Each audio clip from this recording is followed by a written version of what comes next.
Hi, it's me, Linda Burhan, the gal who cares for the caregivers with love, laughter, and lessons learned. This week we have a guest tip from my good friend. This is Lizette Clute from Think Different Dementia, because I am working on changing the narrative around dementia and dementia caregiving to make it a more positive experience for people who are the family caregivers of somebody living with dementia. Today I wanted to talk about caregiver burden and stress. Did you guys know that caregiver stress isn't all the same? Not all stress is bad. Stress is an indication that there is a problem that we need to solve. When we are stressed out of our skulls because our daughter is getting married, that was me 5 years ago, it was situational.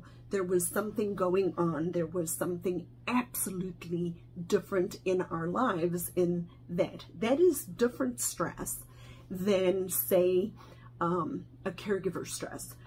Changing jobs is a different type of stress. Moving is a different type of stress. But caregiver stress, and there is actually stress assessments that you can take related to dementia caregiving, or caregiving per se, and you can figure out where your stress levels are or which bucket your stress is in. So there are 5 different buckets that people who are family caregivers typically have when they are in a caregiving journey. The first one has to do with time. How much time it takes of you to be the caregiver. So time-dependent types of activities. And we know from a research perspective that one of the biggest things that family caregivers say related to their caregiving journey is that they don't have time to do the things that they want to do. So that's the first bucket, that our stress as a caregiver is related to time. The second bucket is related to our emotional health, and it has to do with things like how embarrassed you feel about the person that you're helping, how much you may or may not resent them. So emotional health.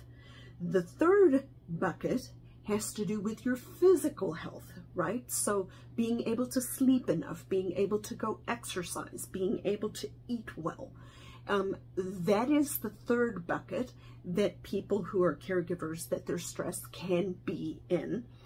The fourth bucket has to do with how you see yourself in relationship to people of your age. So for example, I'm a daughter who is a family caregiver of 2 parents that have cognitive loss.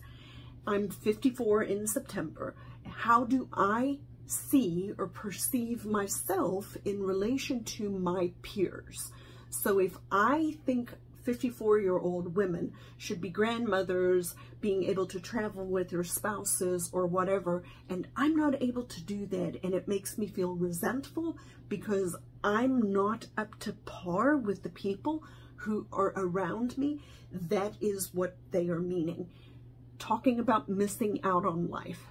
So that's the developmental items. And then the 5th one has to do with social relationships. Social relationships more than just, for example, people at church or things like that, but how it impacts a caregiver's ability to have social relationships.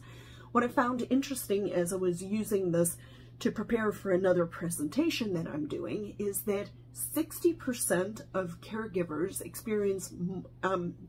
report bigger stress in the emotional component than they do in the physical component. So what that tells us is the emotional stress of being a caregiver is harder for people to manage than the physical strain on their bodies.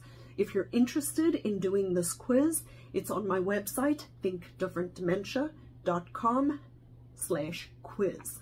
And you are welcome to take it, and it'll give you a little stoplight to tell you whether you're in deep trouble or whether you're doing okay. So I invite you to go take that quiz.